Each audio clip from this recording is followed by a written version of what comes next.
La cérémonie inaugurale de l'aéroport international Hugo Chavez du Cap-Haïtien ainsi que du premier vol du transporteur American Airlines en provenance de Miami a eu lieu ce jeudi 2 octobre en présence de plusieurs membres du gouvernement. Totalement réhabilité et rénové, l'aéroport international du Cap-Haïtien est doté d'une piste de 2652 mètres de long sur 42 mètres de large, ainsi que d'une caserne de pompiers dont les travaux de construction sont en cours. L'ambassadeur allemand, accrédité en Haïti et invité ce jeudi à la rubrique Le Point de Radio Télé Métropole, a exprimé son incompréhension à propos de la crise préélectorale. Klaus-Peter Schick, qui s'est dit frustré concernant le dialogue, a jugé les revendications de l'opposition totalement déraisonnables. Le diplomate s'est dit par ailleurs favorable à la tenue d'élections au cours du premier trimestre 2015, cet acte qui imposerait que le président gouverne par décret pendant une courte période serait un moindre mal. Pour mon avis, c'est une attitude totalement irresponsable. Comment il se peut que 6 personnes bloquent tout progrès politique dans un pays? Et je souhaite beaucoup de courage au président Martelly pour qu'il soit en mesure de finir avec ce blocage. Par quel moyen, je ne sais pas, je ne suis pas le président, je ne souhaite pas être président en Haïti parce que c'est un job extrêmement difficile. Mais je suis frustré et je suis aussi en colère parce qu'on ne peut pas de dialogue même, où on demande d'abord la démission du gouvernement. Pour quelle raison? Qu'est-ce qu'on va avoir après la démission du gouvernement? Qui va se substituer à un gouvernement?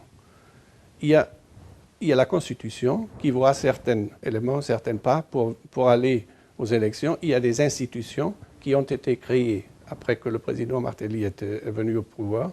Donc il faut tout faire pour que ces institutions marchent comme il faut, pour le bien du pays et pour le bien de la population. J'ai vu que le Premier ministre, ou plutôt son porte-parole, a annoncé qu'on va faire des élections dans le premier trimestre de 2015. Si c'est vrai, et on arrive vraiment à, cette fois-ci de réaliser cette date, je crois rien perdu. Rien perdu. Même s'il n'y a pas de Parlement qui ne fonctionne pas pendant deux mois, ce n'est pas la fin du monde. On a vu comment travaille le Parlement avant. Donc, je suis d'accord avec le président quand il dit peut-être qu'ils n'ont pas travaillé assez. Ils peuvent travailler mieux. Donc, s'il n'y a pas si on gouverne par décret, pour 2 mois, je crois, s'il n'y a pas d'autre moyen, il faut l'accepter. C'est la réalité politique. On peut avoir ses réserves, bien sûr, mais il faut aussi trouver des solutions. La caducité du Parlement pourrait avoir des impacts sur le gouvernement. C'est ce que pense l'homme de loi, Patrick Laurent, qui invite les autorités à trouver un consensus afin que le Parlement ne soit pas dysfonctionnel en janvier 2015. Ça veut dire que la Constitution prévoit en tout temps que les 3 institutions étatiques, les 3 pouvoirs étatiques fonctionnent, à savoir l'exécutif, le législatif et le judiciaire.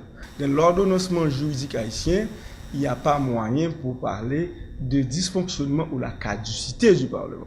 Si on veut véritablement s'aventurer dans ce scénario où à un moment M dans la vie de la nation et que le Parlement serait caduc, serait dysfonctionnel, on serait à ce moment-là dans une situation en dehors de la Constitution.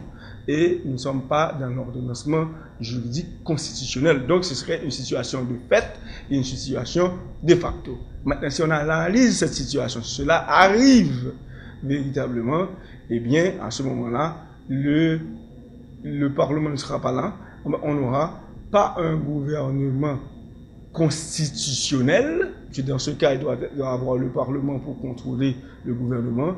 Le gouvernement serait d'office un gouvernement de fait, ce qu'on appelle un gouvernement de facto. On espère comme citoyen et comme juriste, pour rester dans l'ordonnancement juridique haïtien, que les acteurs puissent trouver à temps un compromis, un modus operandi, pour que le Parlement puisse voter la loi électorale.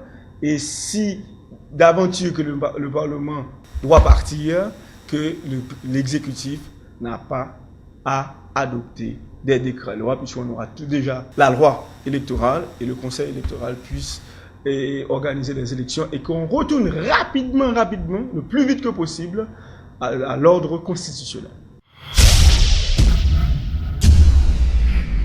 Des sénateurs de la République dénoncent la décision du gouvernement d'appliquer le budget 2014-2015 tel que déposé au Parlement en juin dernier. Après le sénateur Joslerme Privert, c'est Steven Benoît qui a rencontré la presse ce jeudi pour exprimer son désaccord. Il estime que le gouvernement a préparé son coup dans le but d'empêcher les sénateurs de modifier le projet de loi. En 2012-2013, les fonds Gagot ont publié un budget qui n'a pas voté par les deux chambres et pas oublié que les sénateurs signé pour moi. Année ça, comme l'État, comme le peuple n'a pas dit rien, la presse n'a pas dit rien. Donc, année ça, je pense que même Gagot là encore, moi dénoncer Gagot. Je ne vais pas venir plaindre là. Je dénonce un Gagot pour ne pas dire personne, pas dire rien pour la nation au courant que le gouvernement a violé encore une fois systématiquement la Constitution. Et c'est le début de ça me dire le gouvernement qui va le gouverner par décret. C'est finalement son décret va le prendre, puisque pour une loi en vigueur, il faut qu'il y ait signature de président de chambre, il faut qu'il y ait signature 4 secrétaires de chambre. Donc moi-même comme secrétaire bureau, je ne vais pas signer aucun budget, donc je vais annoncer à la population, budget qui, je ne vais pas le dire en vigueur, je ne suis pas au courant de lui du tout, il n'est pas passé par le Parlement. Contestation, ça est capable d'aboutir à qui ça, sénateur Benoît? Population qui pour commencer prendre conscience que depuis aujourd'hui là, le gouvernement commence à diriger par des... Et quant au ministre de l'Économie et des Finances, Marie-Carmel Jean-Marie, qui juge la décision de l'exécutif constitutionnelle, a précisé que reconduire le budget précédent aurait des conséquences néfastes. Mais c'est dommage que le Sénat, 70 jours passés, le Sénat n'a pas de voté, deux chambres des députés à députés en vacances, et il y a des éléments dans le budget que faut que nous tenions compte de eux. Et je parle essentiellement de masse salariale là. Alors, imaginez-vous, enseignants qui étaient tellement bataille pour avoir une augmentation de salaire, ils ont une augmentation de salaire.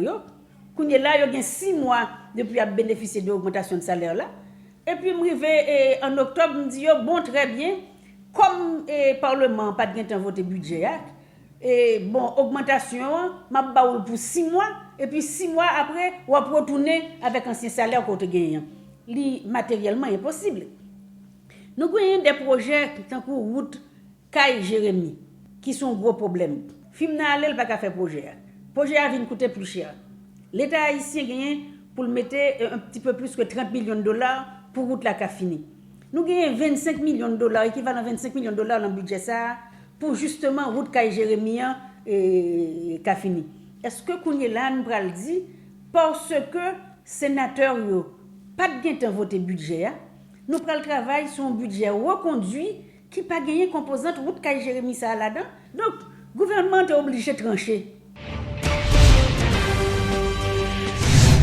Lancement ce jeudi par l'Association des artistes et artisans de la Croix des Bouquets de la 8e édition de la foire Georges Liotto.